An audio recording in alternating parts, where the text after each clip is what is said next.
Boulevard, Suite H in Plainview. That's 1,000 feet, 495. Local agent.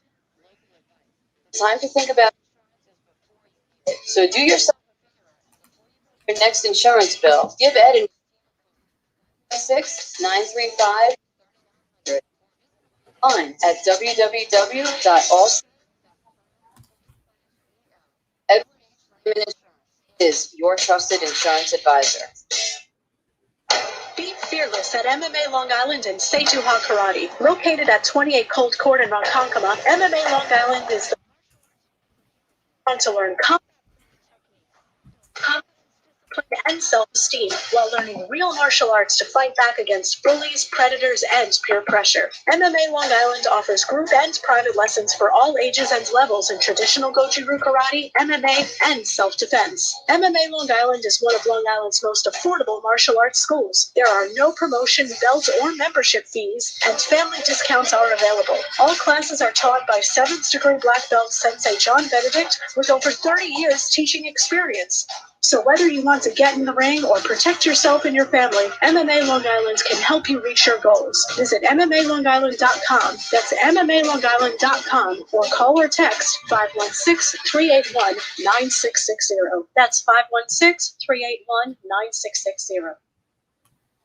Do current market conditions have you nervous? Our experienced team of financial professionals at Heritage Harbor Financial Associates understands that no two investors are alike. We all have different goals, needs, and appetites for risk. That's why the one-size-fits-all approach does not work, especially when planning for retirement. At Heritage Harbor Financial Associates, we analyze your unique investment style so that you can work toward your individual retirement goals on your terms. Heritage Harbor Financial Associates can help you take steps to reach your retirement goals by providing a wide array of financial products to fit your needs, even for the risk adverse. Give us a call at 631-331-6599 to learn more or to set up an appointment with one of our financial professionals. You can also find us on the web at hhfa.org or on Facebook at facebook.com/hhfa.org. Our number again is 631-331-6599. That's 631-331-6599. Investments in stocks, bonds, and mutual funds and variable annuities are not FDIC insured and are subject to fluctuation in value market risk, including loss of principal. Heritage Harbor Financial Associates offers securities through AXA Advisors, LLC, New York, New York. Member FINRA, SIPC. Annuity and insurance products offered through AXA Network, LLC. It's the Worldwide Sports Radio Network. The Sports Hit List presents Smoking Mirrors with Declan Krogman and the Polius Brothers, Greg and Stefan, breaking down the biggest news in sports, giving you the stories behind the story. Here for all the smoke, all the time, right here on the Worldwide Sports Radio Network.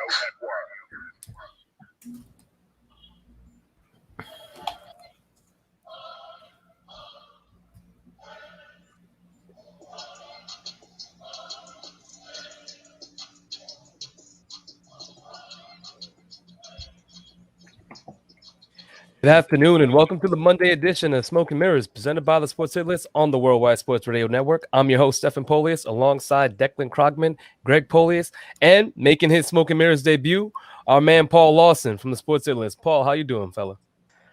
Hey, listen, it's an honor to be here, obviously. Thank you guys for the call.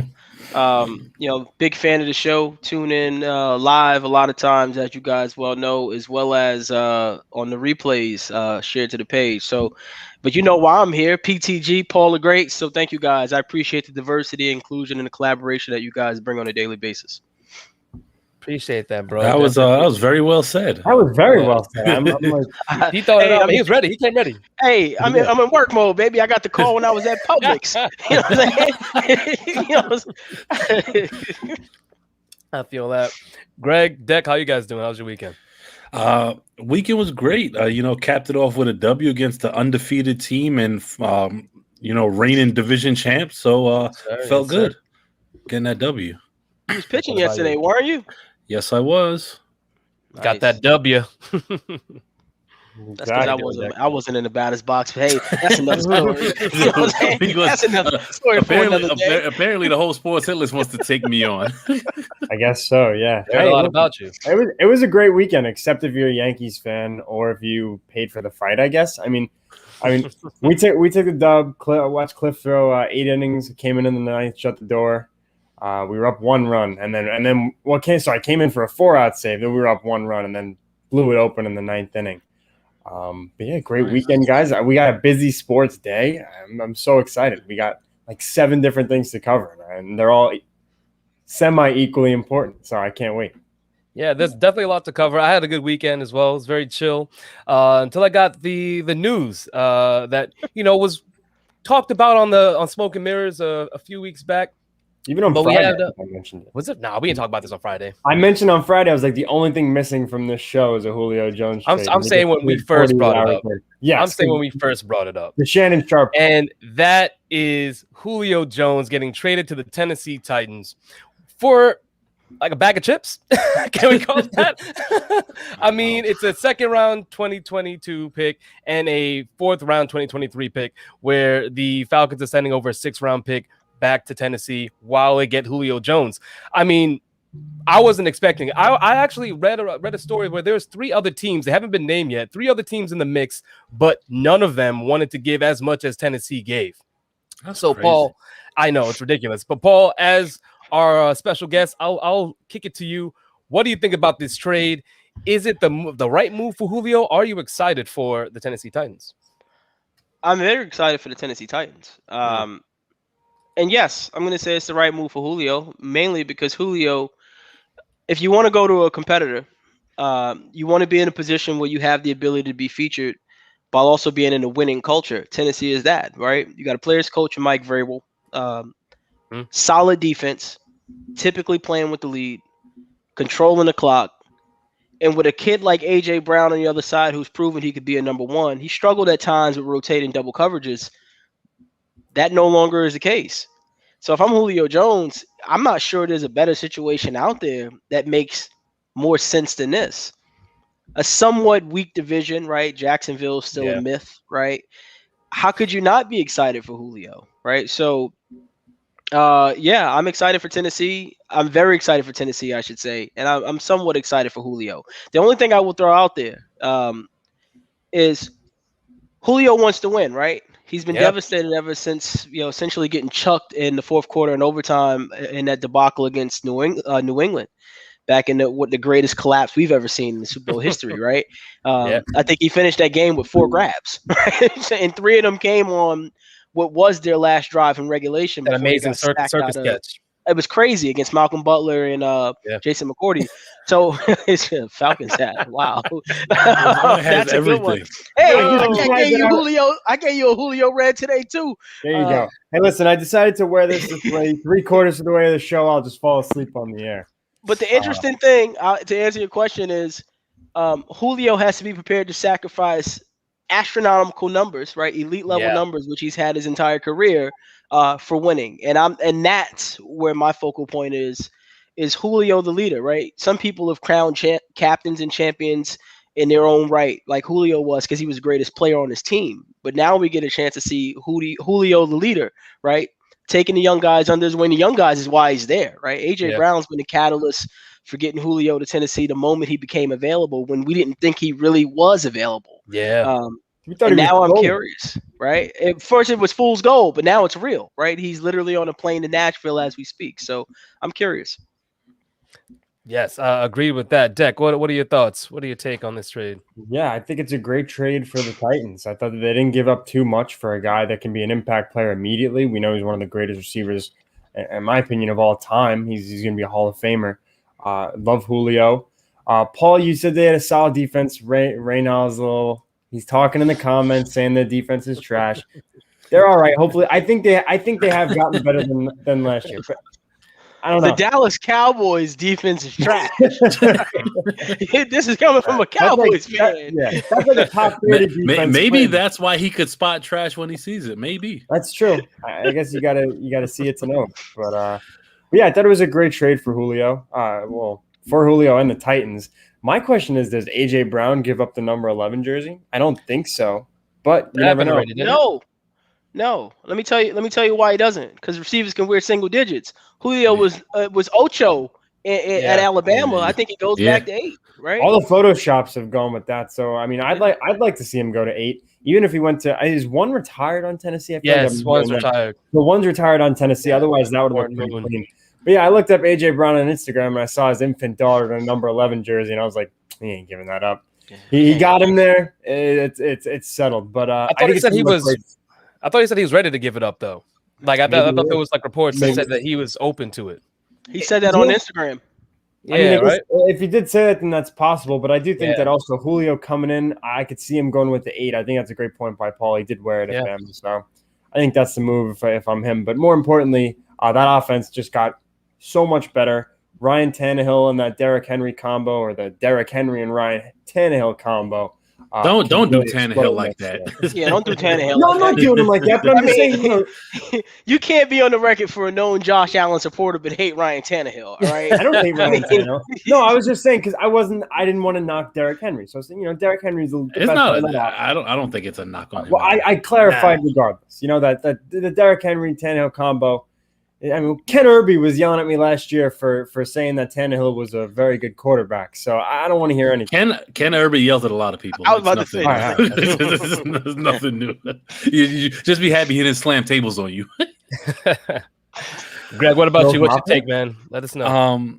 So I'm with you guys, but Paul mentioned something in the chat that I actually think kind of he says, while it may seem on the surface Tennessee did not get that much back, if their scouting department is any good, they could get a decent return on this with these second and fourth round picks. Because if you look at the talent that's coming out in these college drafts, like look at some of the receivers and the skill position players that fell to the second and fourth round this year. There's a lot of talent in that fourth round. So they're not out. I mean, on the surface, immediately Tennessee wins this trade. Yes. But we won't know what the Falcons get until 2 to 3 years from now. But it's a possibility. The other thing I think, Paul, I don't think he's going to have to sacrifice as much as you kind of alluded to, because I look at him in kind of like a Randy Moss role down there with Derrick Henry. Now the top is going to be there because now they have to worry about A.J. Brown. There's so many different ways, and Derrick Henry's a workhorse. Are we going to stack the box and just let Julio run wild on the outside? You can't. Who are we going to double? We can't. There's so many options that they can go. But I don't think he won't. Obviously, he's not going to get 1,900 yards like he used to in his prime. But I do think he could still get you 1,200 yards and 10 TDs, which is Pro Bowl caliber. He ain't getting you 10 TDs. Julio don't score touchdowns. All right. Yeah. Hold on. I've always put that on Matt Brown Ryan. Is a touchdown scorer. All right. I've always put that on Matt Ryan, bro. This is not saying Julio can't get into the end zone, but I always feel like Matt Ryan went away from him whenever they got into the red zone. I mean, maybe Tannehill does, but he's not that quarterback though. I think my take on this was, I hear what y'all saying that this is a great situation for Julio, but Julio wanted a quarterback with a big arm. Like he wanted to be stretching the field, and he didn't really get that. Like Tannehill isn't necessarily the biggest upgrade from Matt Ryan. Yes, he's been better in the past 2 years, but Julio went into this saying, I want the big arm. He wants to stretch the field. He wants to be able to make the big plays, and he didn't get that quarterback.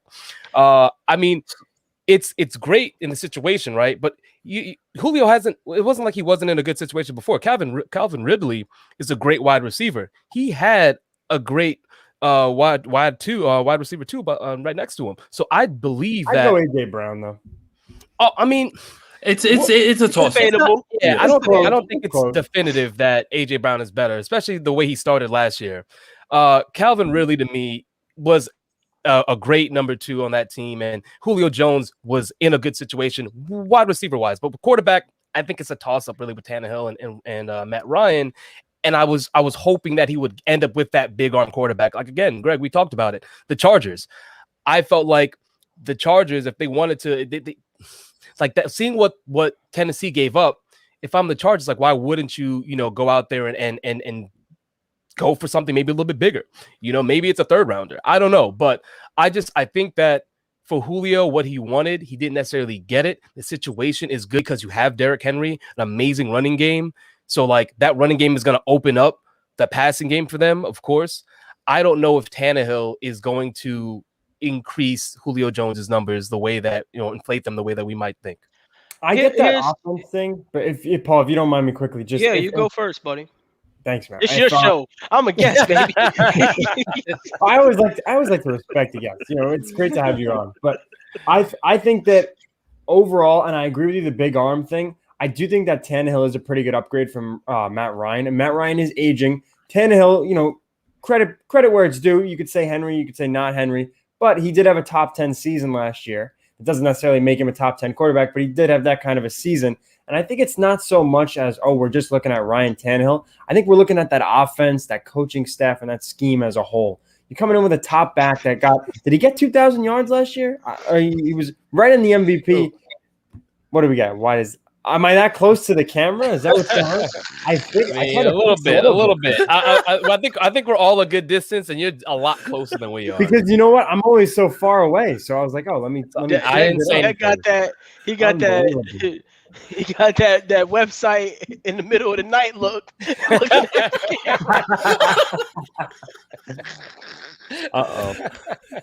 Hey, I know we live, baby, so I ain't got to give you the PG-13. Nah, it's all right. I appreciate that, bro. What's his name? Reese McGuire. The kids are listening and watching at home.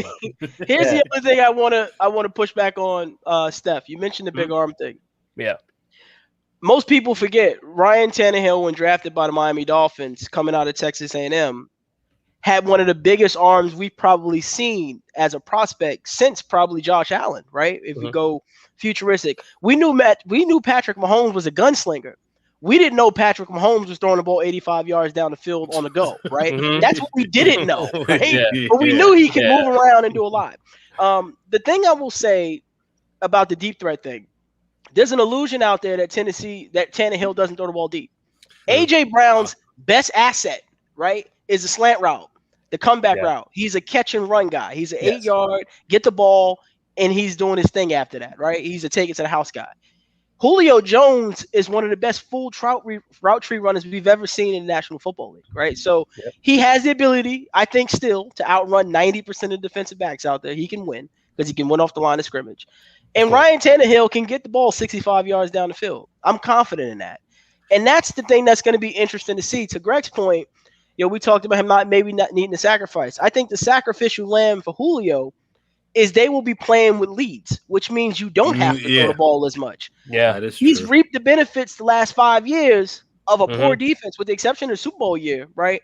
Yeah. Atlanta's been horrible on defense, which is why Dan Quinn is no longer there, which is why, to Reynald's point, Dallas is in trouble, right? Because we haven't seen anything in recent memory to think that Dan Quinn's the guy defensively, right? So that's the thing I'm curious about. And so when I think about Julio, he has a great opportunity to play the full season. Why? Because he doesn't need to be utilized the way he's ever been utilized in Atlanta in recent memory. So they can preserve him. They can protect him. They run a lot of single wide out sets in Tennessee, right? One receiver out there. They'll run a 31 package 50% of the game and dominate you, right? Yeah, they'll tell you we're running the ball. We're running the ball, and then we run a flash action and we hit A.J. Brown on a slant for 90 yards, and it's a touchdown, right? So that's their offense. And Jonnu Smith, did he sign with those guys? No, Jonnu Smith is in New England. Patriots. Oh, damn, that was a bad decision. He should have stayed. Damn, I was going to say, Jonnu has the ability to. He ain't know. Even without Julio, that's a bad decision. To kind of piggyback off Paul's point about the deep threat, Tannehill has been one of the most efficient quarterbacks in the last 2 years, and not just slant routes, but on all areas of the football field, which is why he's, in my opinion, statistically probably a top 10 quarterback right now. I think he's like a supercharged version of Alex Smith with like better arm talent. I think it's that kind of efficiency. Alex Smith 2.0, I could take that. Yeah, but I do think that he will take his shots. He will take his shots, and defenses have to respect the speed, and they also have to respect their air. It's going to be real interesting to see how defensives, operate against that Tennessee offense now. Agreed. Paul, you want And, to say? and Steph said something about the Chargers. I Yes, agree. that is All right. what we needed. That's Me and their Greg fantasy chatted team offline. talking now. We chatted offline about how great of an option this the LA Chargers, not San Diego, the LA Chargers was. The city, the state, Phillip the Rivers nucleus, different right? from San Diego. Yeah. Like, why wouldn't you want to play with the ultimate gunslinger and Justin Herbert? I mean, he's throwing the ball 80 yards too, right? Yeah. The No, no yes, namers. he is. I don't To even know half no-name- the guys catching those deep balls, Who right? is Was it Justin Guyton? Guyton? Yeah, Guyton. Guyton. Everybody, Jalen Guyton, number everybody 16. eats, right? So I am a bit surprised because Kroenke is in a position where he wants to win now. The rebuilding thing was because they lost close games, not because they were in a rebuilding phase, right? They made it crystal clear when they went Herbert at 6, we're willing to play now, right? He started day one. He looked good day one.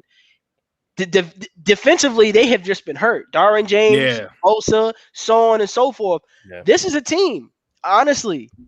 I could see the Chargers winning that division, right? I got my eye on the Chiefs, honestly. The Chiefs haven't done anything in these off seasons. They've lost more players than they've gained, right? I just think they did pump up their offensive line, though. Did they? I mean, we've seen them get old guys. They got Orlando Brown, though, from Baltimore. Yeah, we're going to see how that works out. That's all I'm saying. Orlando Brown was in a great situation and left a great – when players leave great situations for new situations, I get concerned, right? Think about it. In your career, if you're in a great situation, you don't leave it for another situation unless it's really a greater situation. And that's I think that's a better situation, though, in Kansas I don't City. know. I don't know because I feel like Orlando Brown wasn't the slated left tackle. He was chasing the bag. Say it, Greg. Yeah, well, not only he was chasing the bag, but he got slotted into left tackle because of injuries, and like Paul said, he's chasing the bag. He's trying to come off a good year, but there's something about that particular Baltimore offense where Lamar Jackson's not dropping back 40 times a game. He's not as exposed. Whereas, there's 50 times. Pat Andy Reid. Mahomes is going to throw a lot more. So there's a lot more chance to get exposed. I know we're probably going to move on from this topic. And I want to throw one more thing out there because it came up. We were talking about value with the draft picks. I know Greg mentioned one of the points we had offline. Nick Chubb was a second-round draft pick a few years ago. One of the best running backs in the National Football League, right? I could go on and on for days. Dallas Goedert, who just replaced Zach Ertz, another second-round draft pick. We've seen guys like Alvin Kamara going later in drafts. Fifth round. So, when you start thinking about the quality, it's not even just what they're going to do in 2 years, what they're going to do in 4 years, right? Because the true trajectory of anybody outside of a top 10 pick, we're given a 3 to 5 year lead time right on their performance, right? It's very, very possible that we could be looking at an amazing edge rusher, right?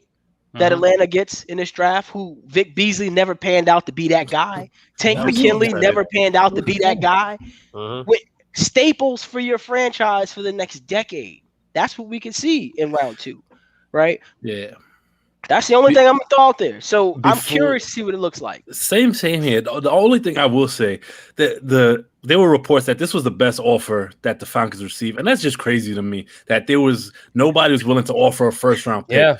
I'm like, do you remember I told you receivers don't get moved for first-round picks? You remember did say that comment? Yes, it doesn't happen. That's why I think the Beckham Julio, trade does look really good for the Giants because they got a first rounder and Jabril Peppers, who's an impact player at the safety. I alluded to yesterday when people ask me when I had that discussion with the Cookie Man. He's not on the show. Feel free to invite him, Travis McKay, our very own Sports Hit List fan.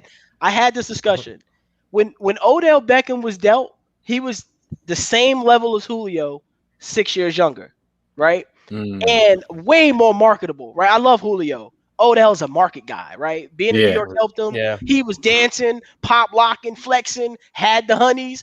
Odell was your head and shoulders guy, right? Video game cover, right? So that's the only reason you got ones from Odell. Cleveland, football town, desperate for a quality athlete. Yeah. They got one in Odell Beckham, right? That's why you go get that. He's the biggest athlete in Cleveland since LeBron James, right? And he ain't gonna be there for long. Might not be there that's a conversation I'm sure we're gonna have in a couple months too. You heard it here first on Smoking Mirrors. For sure. Yeah, and according to Draft Chat, Ohio doesn't even exist. So I guess he's going. Joe Burrow. But with that, we got to wrap it up. We're heading to commercial break. I want to thank Paul Lawson for coming through, blessing us with the knowledge. Bro, multitasking, working, and on Smoking Mirrors, man. Appreciate You know that. how it is. Appreciate it, fellas. Always, whenever, hit my line. I clear the schedule for the homies, all right? As long as they ain't watching. As long as they ain't watching. Yeah, don't send it to your boss. This is Smoking Mirrors, presented by the Sports Idiots on the Worldwide Sports Radio Network. We'll be right back talking a little bit fight night. So stay tuned. It's the Worldwide Sports Radio Network.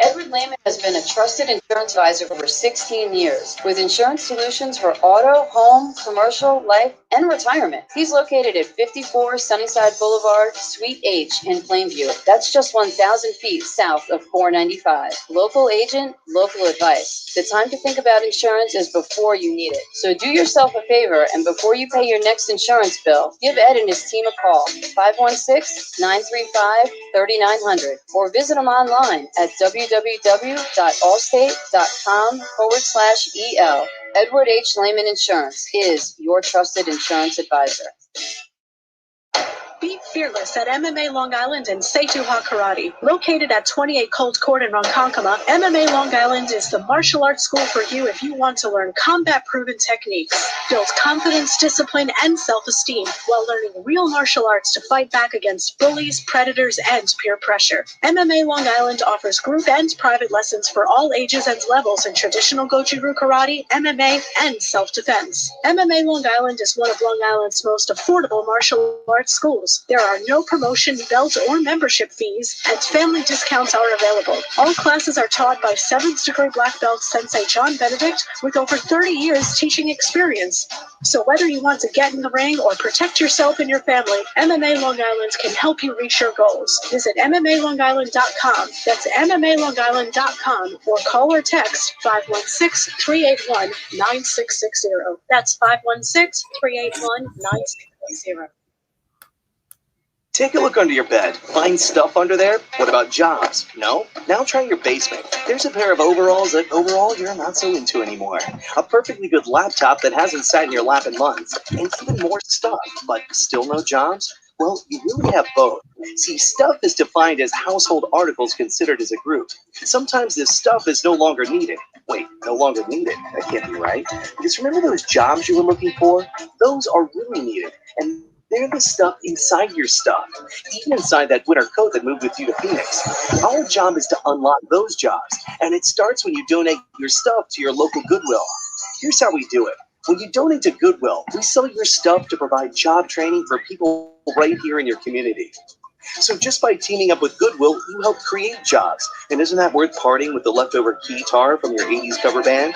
Goodwill. Donate stuff, create jobs. Find your nearest donation center at goodwill.org. A message from Goodwill and the Ad Council. It's the Worldwide Sports Radio Network.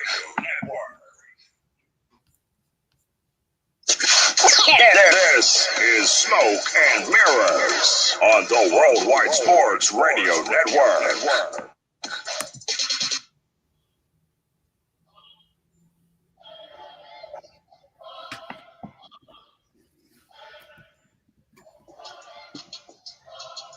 Welcome back to Smoke and Mirrors, presented by the Sports Idiots on the Worldwide Sports Radio Network. I'm your host, Stephen Polius, alongside Declan Krogman, Greg Polius, and the third Polius, Garrison, who's joining us today. Talk about Floyd Mayweather versus Logan Paul. Highly anticipated. Gary, how you doing? I'm doing well, man. I'm doing well. How you guys doing? Glad to have me on. I'm so happy you guys reached out to me again. Always love joining in at Smoke and Mirrors with you guys. So really excited to be here. Yeah, man. We're excited to have you. I'm excited to get some comments from Christian Dior about how many polices I could deal with today. I'm sure he's listening. He's watching right now, so we will get some comments from him. But like I said, highly anticipated fight between Floyd Mayweather and Logan Paul. I mean, highly anticipated, yes, just because Logan Paul is so hated, right? Like, who didn't want to watch that fight? Not as much as his brother. Not as much as his brother. You're right, because Jake Paul is just a huge D-bag. But it's a different type of hate, though. Mayweather has the hate that like Brady or LeBron gets, where they're so great they won't even fail. Definitely Logan different hate. Paul and Jake Paul are just their hate is a lot. It's very different. The only people rooting for like Logan Paul yesterday was like those little like fanboys that would spend 14 hours watching YouTube in like middle school. Are they the only ones? And now I've grown up to been like high school kids, and now they're like, "Oh, come on, Logan, hit him with the left." But like Logan can't hit him with the left because he wasn't a real fighter, and it must have been tough to watch. But hey, at least he made it, I guess.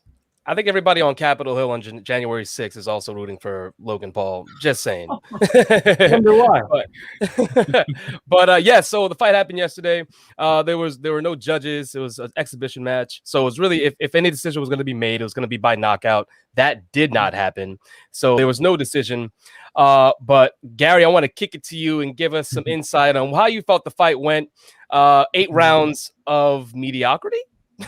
8 rounds of entertainment at best. It wasn't competitive. Like ideally, Floyd knew exactly what he was doing. He took this fight and he said, "I'm gonna make millions off of this." And like I think the split was Money got 1,000. I mean, I'm sorry, 10 million to fight just to show up. That was his purse. Yeah. Logan had 250,000.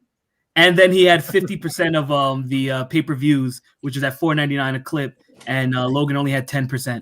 So he knew he made about he estimated about 50 to 100 mil for 24 minutes just for that of sparring. I can't even call it that. So Mayweather landed 43 punches on him.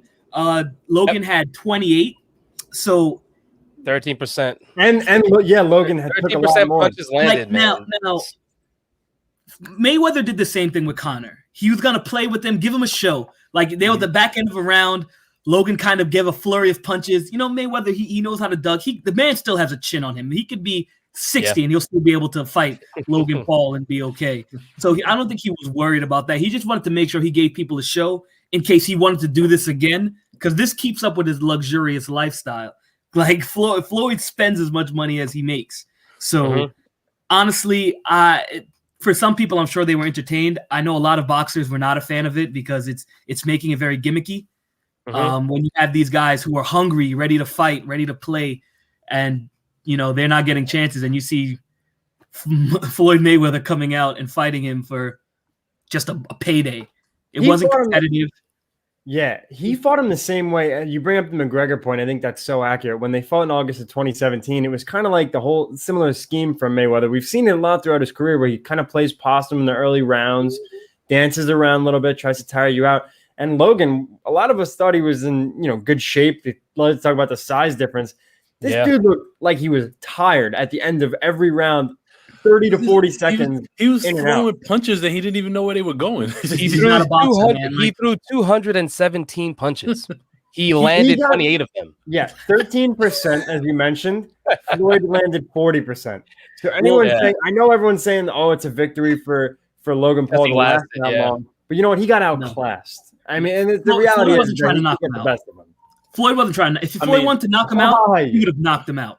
He said in the post game. He said in the post game, he's like, "I was fighting to entertain. He was fighting to survive." Period. Yeah. Like that showed in the fight. Greg, you can take it. Yeah. It's not a loss for either of them because they both come out of it making money. And Logan's put himself in a position to take another quote unquote celebrity fight. So he may have a like another gimmicky career in this alone, just making a purse of 50 grand just off these random fights and calling dudes out. But what I will say, to Garris's point, I think it stinks for boxing. I wasn't even a fan of boxing prior to, there's some good fights here and there.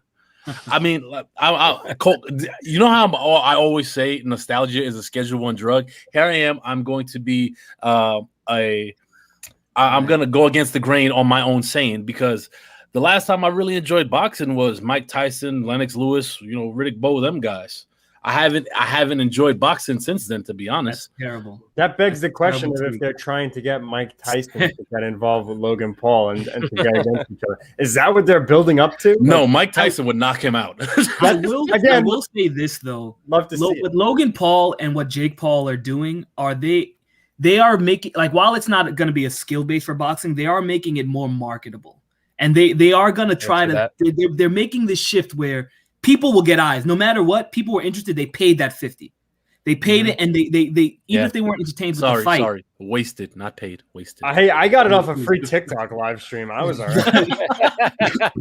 I trolled the comments. I think you're going to start seeing a lot of guys, because in these sports they don't get paid that much. Like that fight with Tyron Woodley and Jake Paul. Like, Tyron Woodley's going to make more money in that fight than he's made in any purse that he's fought in UFC. We might see a real knockout in that fight. That's something I've circled the calendar. Personally, I think Jake is a better boxer than Logan is. I think Logan only had one professional fight and he looked atrocious there, and he still looks atrocious to me. But I think Jake is a little more.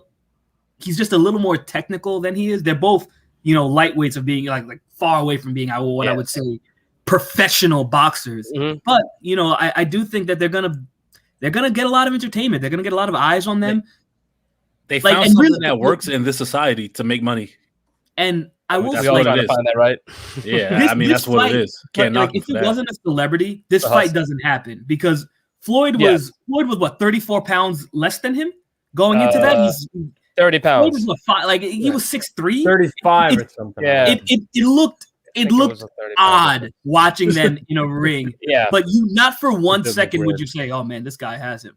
Like it was never there. So the reach advantage, the size advantage. It was. Yeah. It shows. But you're also fighting the greatest boxer of all time. And just to say something to this guy in the top right, Mr. Greg Polius, what's wrong with you, man? You're gonna say boxing has still been. You have Canelo is a monster. Like you need to be better. Garrison. Don't address it, because he just doesn't watch. It's clear that he doesn't watch and he doesn't enjoy it. It's not that it's boxing. It's him, and it's okay. It is me. It's me. But I admitted that. I said it to me. You said. Boxing just. I said boxing it doesn't do it for me. Yeah, You're right. You're right. You're right. You 100% right. We're gonna move on. I do want to make one mention though, because Chad Johnson went and got his bag too.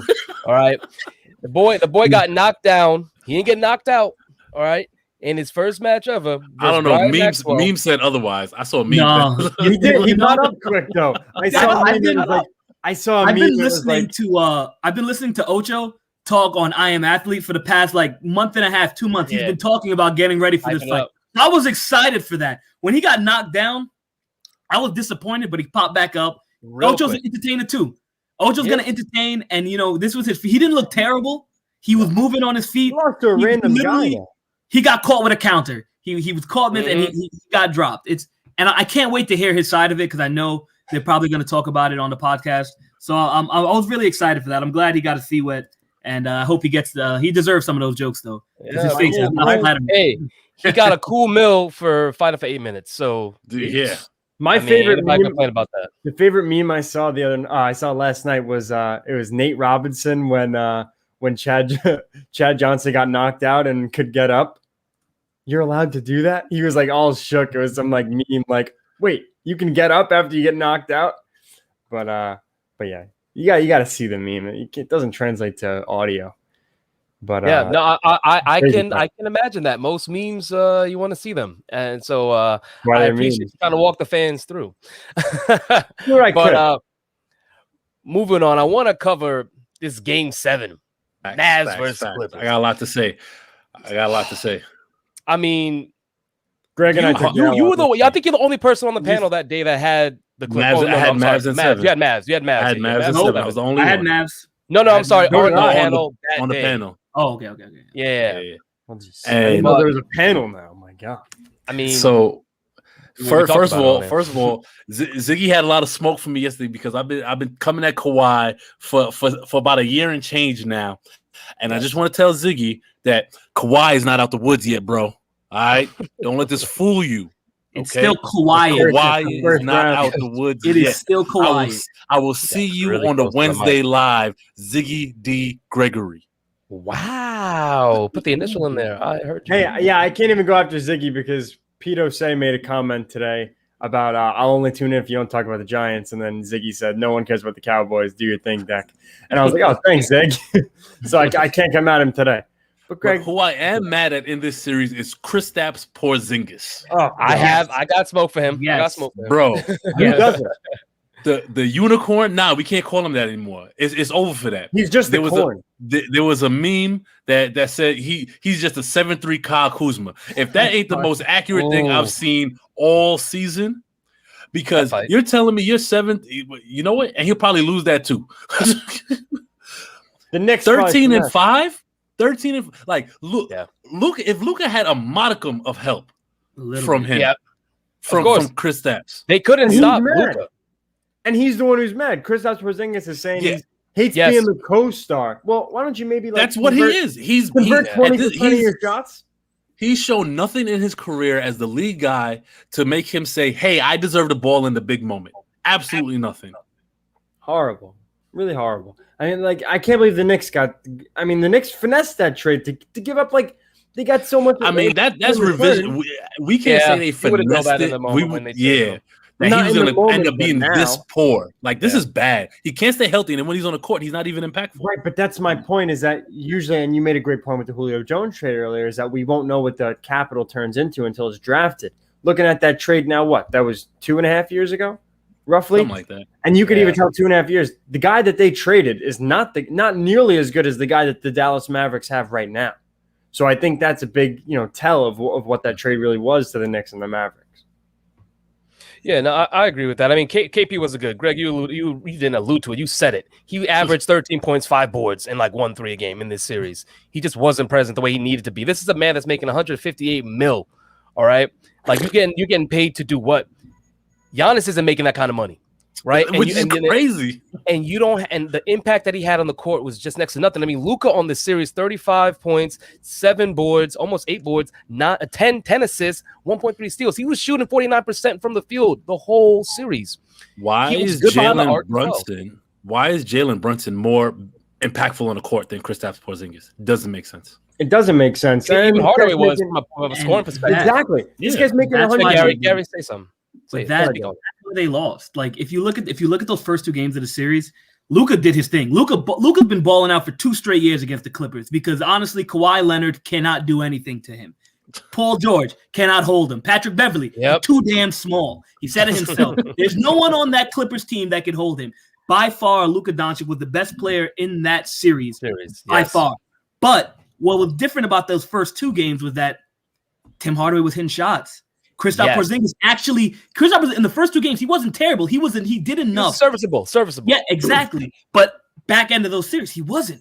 He that the game 3 that was it game 5 that what's it called? Clippers. The Mavs won. Yes, okay. That happened because Luka went crazy from the first quarter. He was going absolutely crazy, and he set the tone for that game.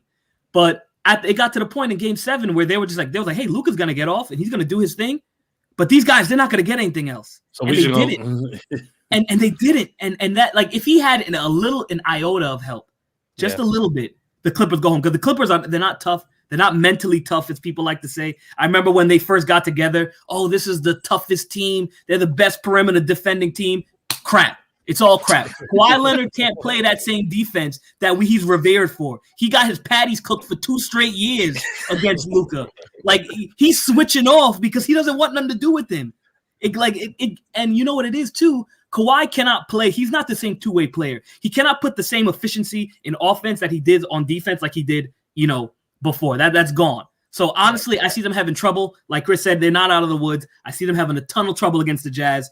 And I have them going home because they're bums. But they pulled out that series. They pulled out that series, and it still felt like they lost because they did not play great basketball. And especially when you're playing that close. And Gary alluded to it. If Luka had an iota of help in that series, they move on, and they still only lost by within 10 points. Was it 15? I thought it was. They went on a late run in the fourth quarter. Yeah, fourth run. Yeah, it's 15 And I'll points. give Kawhi that. He showed up in the fourth quarter, but Ziggy told you he's still not out the woods, bro. But how many games didn't he? How many games where I watched Kawhi Leonard score 3 points in the fourth quarter? Plenty. Can we get on Paul George though? I mean, we can't. Not right now. Not right now. Yeah, but we can't. Let's see. There's a lot of time. There's time to talk about Paul George. PG gonna have his day. All right. But one thing I want to say before we wrap up is, Gary, you spoke about it a little bit. They just lost. Like the Mavs shot 27% from three, whereas the Clippers were 46%. Like they made the shots they needed to make, and the Mavs didn't do that in Game 7. And that's the shameful part about it. You didn't have the game that you needed to have from Hardaway, and it makes a difference, all the difference. But we're gonna have the commercial break. We'll be right back with some baseball talk, which I know, again, everyone, y'all come here for this. Y'all love the baseball talk. I want to thank Gary. Even Carl. Yes, he does. He loves baseball now because of us. But Garrison, thanks for coming through and spending your knowledge with us. Man, thank you for having me, man. I appreciate it. Of course. But this is Smoke and Mirrors, presented by the Sports Hit List on the Worldwide Sports Radio Network, and we'll be right back.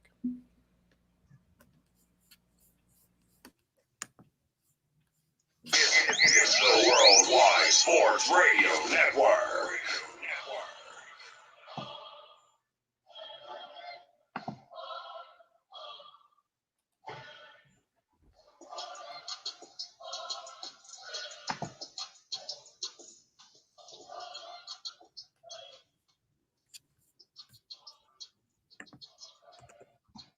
Do current market conditions have you nervous? Our experienced team of financial professionals at Heritage Harbor Financial Associates understands that no two investors are alike. We all have different goals, needs, and appetites for risk. That's why the one-size-fits-all approach does not work, especially when planning for retirement. At Heritage Harbor Financial Associates, we analyze your unique investment style so that you can work toward your individual retirement goals on your terms. Heritage Harbor Financial Associates can help you take steps to reach your retirement goals by providing a wide array of financial products to fit your needs, even for the risk adverse. Give us a call at 631-331-6599 to learn more or to set up an appointment with one of our financial professionals. You can also find us on the web at hhfa.org or on Facebook at facebook.com/hhfa.org. Our number again is 631-331-6599. That's 631-331-6599. Investments in stocks, bonds, and mutual funds and variable annuities are not FDIC insured and are subject to fluctuation in value and market risk, including loss of principal. Heritage Harbor Financial Associates offers securities through AXA Advisors, LLC, New York, New York. Member FINRA, SIPC, annuity, and insurance products offered through AXA Network, LLC.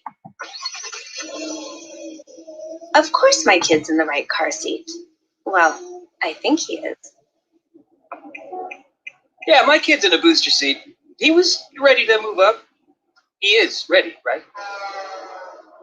Her car seat looks like the right size. There are probably rules to move up to a booster seat, aren't there? Rear facing, forward facing. I think I have it right. Car crashes are a leading killer of children 1 to 13. Are your children in the right car seat for their age and size? Don't think you know. Know you know. Go to safercar.gov/the-right-seat. I know my child's in the right car seat, or else I wouldn't get in the driver's seat.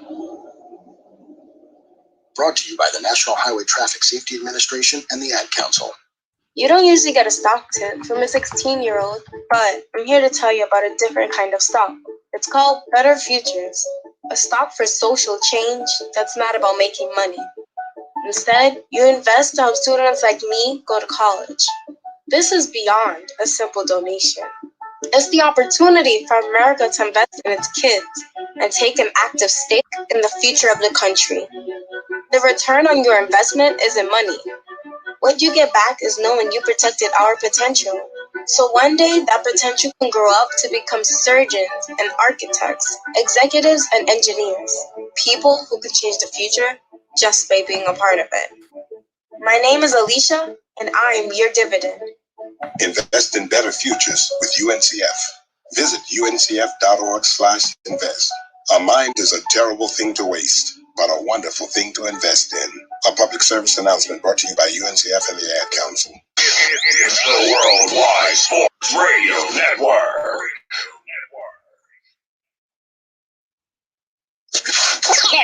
This is Smoke and Mirrors on the Worldwide Sports Radio Network.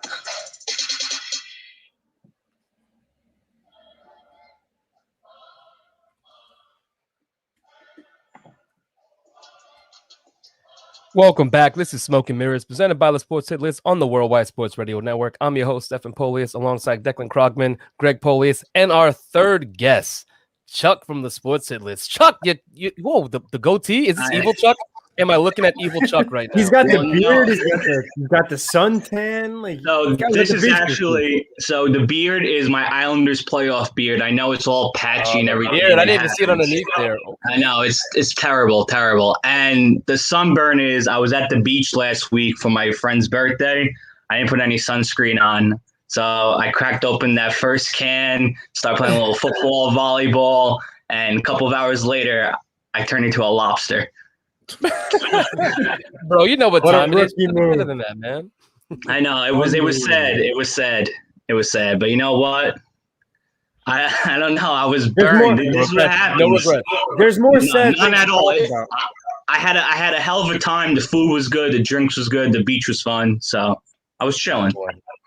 That's worth the There's more sad things to talk about, like the Yankees this weekend. I mean, yeah, they're an embarrassment.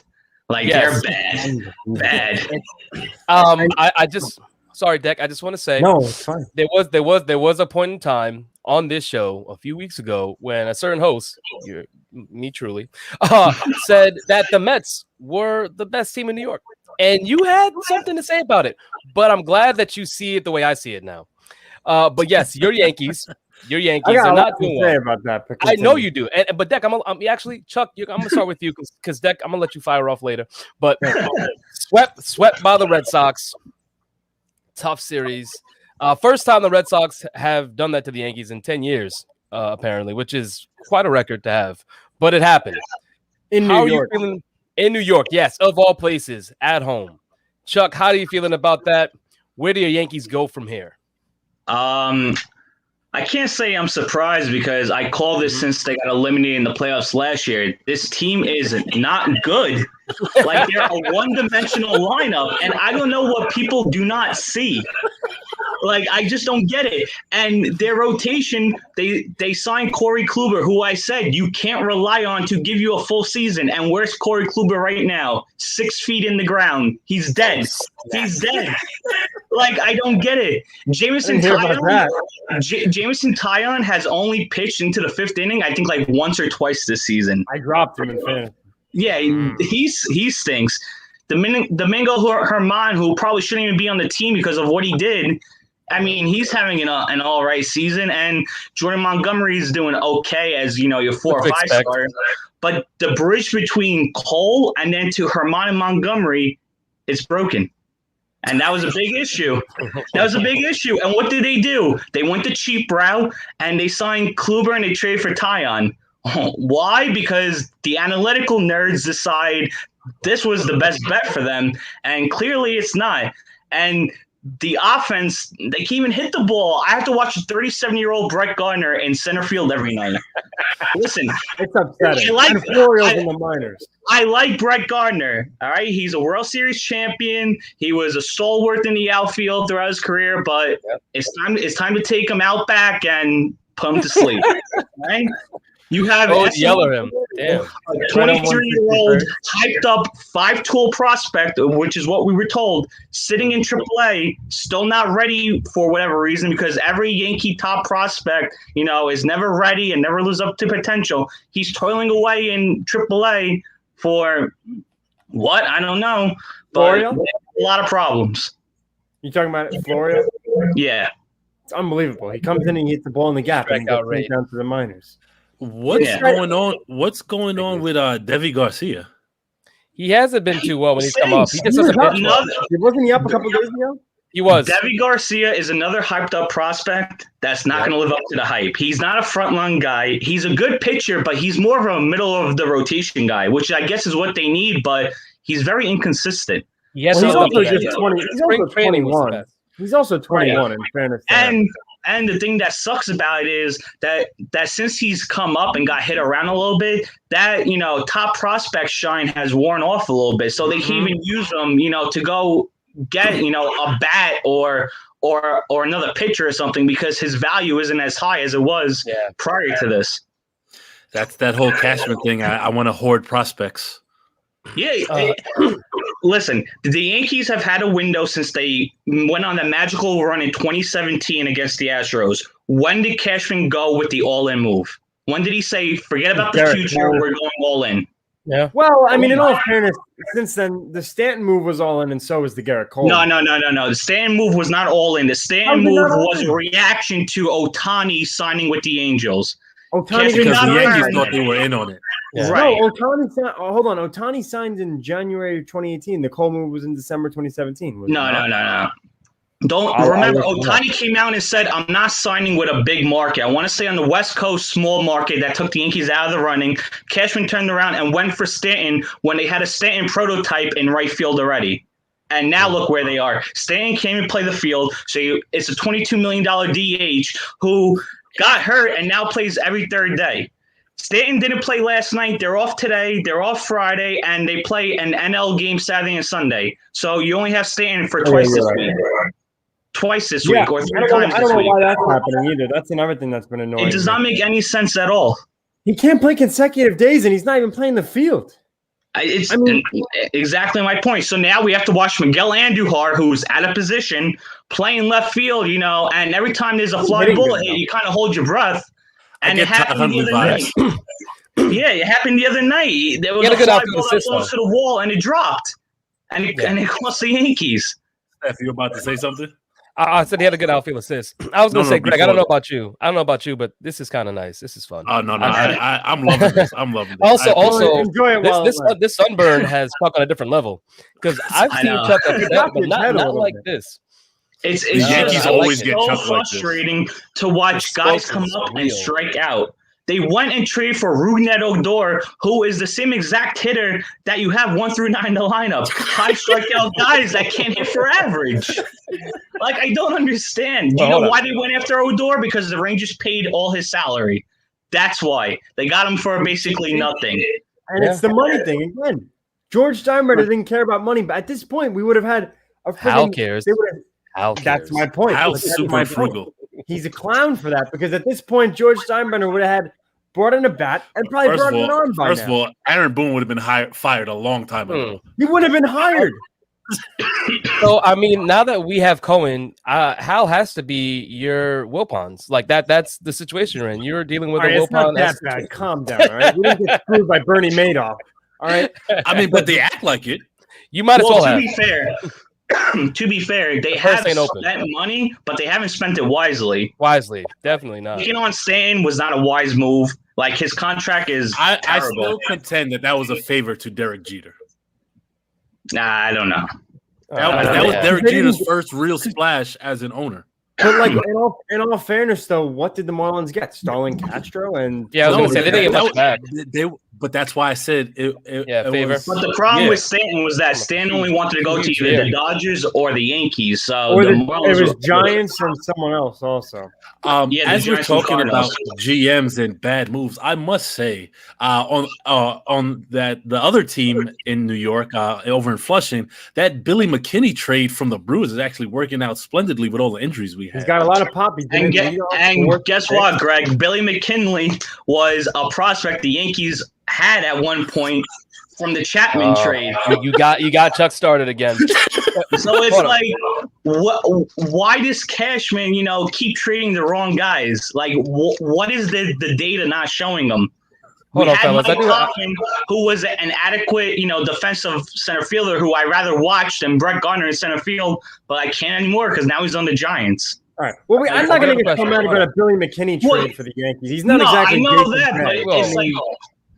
Hold on. I just have a question. I'm sorry. Yes. I know you guys are firing. We'll wrap it up. I do have a question for you, though, because your boy Garrett Cole had a rough outing. 5 innings, gave up 5 earned runs. He did have 7 Ks. And there were some whispers out there that this was going hand in hand with the MLB coming out and cracking down on substance use and getting advantages for pitchers having advantages with using certain foreign substances. Do you think that narrative plays at all into Garrett Cole's start? Deck, I'll let you start with that. What do you think about just the timing of it? I don't think so, because he also got rocked a little bit in Texas earlier in the year. He's not DeGrom, where he's going to go 7 innings, no runs, with not even his best stuff and get it every game. I'm not terribly concerned. The Rays have been beating up on us. Austin Meadows, I feel like home runs every other inning against this team. So I'm not like too worried if it's a foreign substance thing. I think a lot of pitchers use some variation of foreign substances, whether they want to admit it or not. And like Greg says, the MLB is going to pretend to care. But yeah, Chuck, I'll send it over to you. But I'm not terribly worried about Garrett Cole. Out of the many things to worry about on this team, which after Chuck speaks, I have a bone to pick with you guys about Friday. But continue. Oh, okay. Well, I think Declan's right. I think every pitcher does use, a substance of some kind. Like we see guys, either touch the tip of their glove, touch their belt. I mean, how could we forget the Sunday night baseball game where Pineda was on the mound with the big glop? He made it so obvious. That was comedy. That was the funniest thing I think I've ever seen. It was just comedy. He didn't even try to hide it. Dope. It was so bad. But also, like Declan said, Cole did get lit up in Texas. And ever since that Texas start, he hasn't had his A-quality stuff. And he's had good outings where he's limited the damage. But it's not like, he went out there and just mowed down the lineup. He had a battle through whatever. So it could just be, a little bit of a slump for him. And compared to the other two starts, he didn't get hit around like he did in Texas and then the other week. So I'm not too worried about it. The guy has been a top prospect. He was a number 1 pick and everything. So I'm not worried about Cole long term. Greg, anything to add for these Yankee fans? I'm gonna save my rant on the foreign substances for Friday. All right, I like it. All right, so listen, I just have one thing to say. On Friday, you guys made fun of me for getting upset about the team. You're like, you guys are 5 games over 500. You guys sound spoiled. Relax. Well, you know what? They just got swept by the Red Sox. So now they're 2 games over 500, and the clock is ticking. Steph, I know when you said the Mets were the best team in New York, that was like maybe a week or 2 ago. You said it in a joking tone. I'm not going to get into that. That's fine. But if we want to look, I mean, it was definitely a joking tone back then. But anyway, trust me, I don't know. They're not going to finish with a better record than the Yankees. Numbers don't lie. Yeah, and speaking of the numbers. Wait. So you just said they're not going to finish with a better record than the Yankees, but here you are just like, kind of taking a going in on the early season all over the Yankees. Like they don't have a chance to better this. Right. Not once did you say they can turn this around. Not once. About what the month of June means for the Mets, Chuck. Let them know. I mean, yeah, but you know what? The Yankees are so bad, and I don't see. They are. You thought you had a friend. But the question is, I don't see where the Yankees can upgrade. Like, what pitcher and what batter are they going to get while staying under the tax? Sucks this year. He has fallen off the map completely. Like who? That was the guy I wanted, and he's been horrible. They need a center fielder. That's the the obvious answer. Right, but they're not going to take the salary. The guy's making $12 million. They're not going to take it. Yeah, definitely. They don't have. They're almost up against the tax as it is. I think they only have like $8 million to play with. Payroll. You said they have money. No, the Yankees are broke. You said to their point they have money. We're on Groupon right now. That's what we're doing. And that's a shame because they don't. So anyway, I don't know if you guys thought about this, but like the Mets went and got Mason Williams after he was I forgot where he was DFA'd from. Mason Williams, also a former Yankee prospect. Yeah. We get it. We understand. Greg, why are you rubbing salt in the wound? Okay, Mason Williams is not going to rub any salt in anyone's wounds. I also don't understand. But Chuck is talking about defensively, and defensively, Mason Williams would be your best outfielder right now. Yeah. Judge? No, defensively, Mason Williams would be your best. Defensively, Aaron Judge Yes. is a better defender. Than Aaron Mason Judge Williams. can't play center field the way Mason Williams can. Absolutely not. Aaron Judge is the best, Point-blank one of the best defenders in the league in the outfield right now. In right field, Right yes. in right field. Yes. He even played center. Mason, You need a center fielder. He's not a good center fielder. He is center fielder. But I know I'm just saying Aaron Judge right now.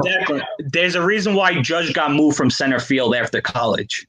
Yeah, because he's a great right fielder. But I understand he's Right, not, because he's also 6'7", and you can't put a 6'7" dude in center field. Right, but I'm just saying, let's just not forget that Judge is one of the best defensive outfielders in the league. So you're mistaken it for me saying that Judge isn't good defensive. That's not what I'm saying. Agreed. I was just building on. Yes. But going back, you guys told me on Friday that pretty much like that I was overreacting. The spoiled Yankee fan card of you've seen this winning. You're 5 games over. Now they're 2 games over. And the stats last night that flashed on Sunday Night Baseball, they're averaging 3.71 runs a game, which is their worst since 1972. 7.4 hits, which is their worst since 1968. Their batting average as a team is 228 per game, also worse since 1968. Stolen base percentage is 0.2, worse since 1965. And their K per 9 percentage is 9.3, which is an all-time high. So I'm not overreacting. This team, AKA the Mets are going to finish with a better record than the Yankees. I was just going to get to that. That's what it sounds like. The Yankees don't run the bases. But how can you?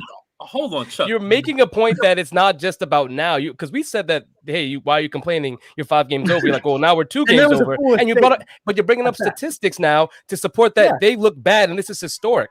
Yeah. So you're saying that the Yankees are probably not trending in the right direction where the Mets are, but you still think the Yankees are going to say the Yankees are going to finish with a better record? Which one is it, bro? Which one? Yeah, you making it sound like they're in trouble is all I'm saying. They are in trouble. They're in trouble. The Yankees are in trouble. Something needs to change. I want to see the home run move of Kyle Hendricks and Chris Bryant. That's what I want to see. A home run move. That would be money for you guys because Kyle Hendricks would be good in the playoffs as well. That's what I want to see. He's a guy who knows how to pitch. He doesn't throw 95 miles per hour, but he knows how to pitch. He's got movement. And a guy that can give you innings behind Cole. Not only that, Chris Bryant can also play corners and left field.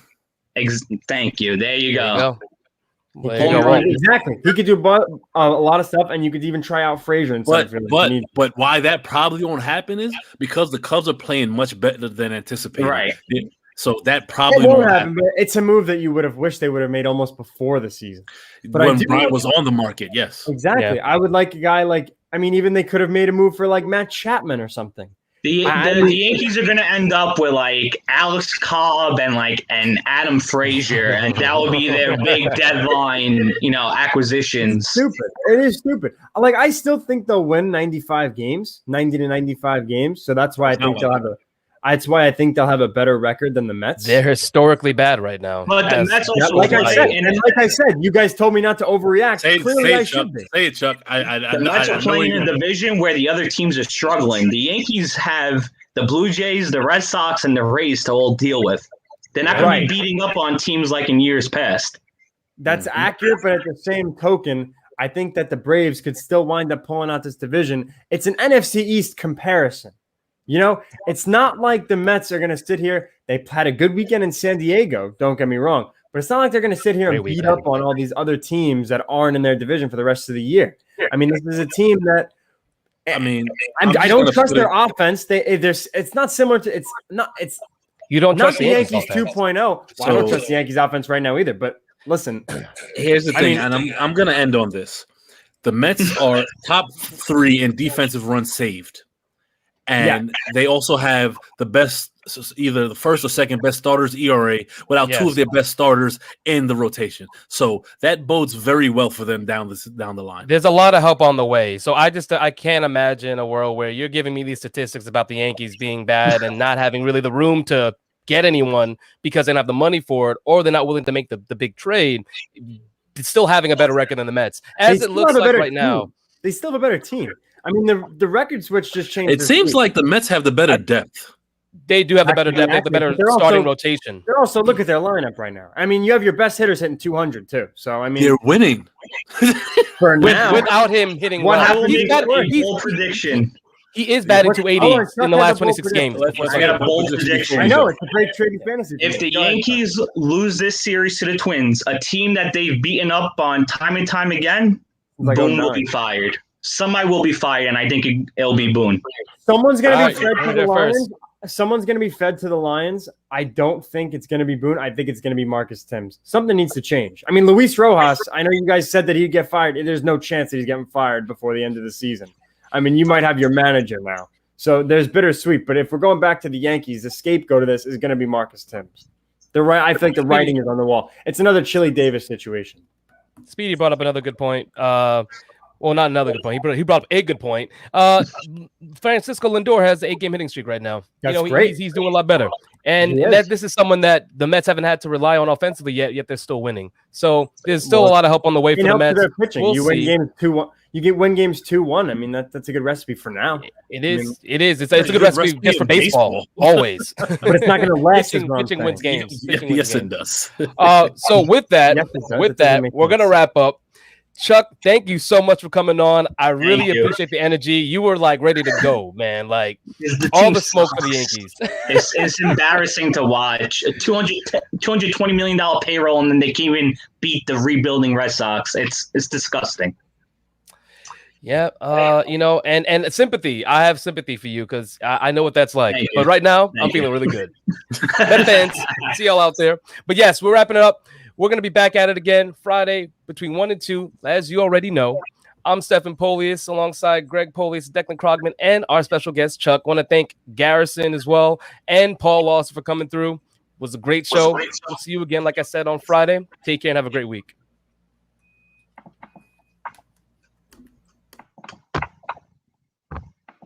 The Worldwide Sports Radio Network.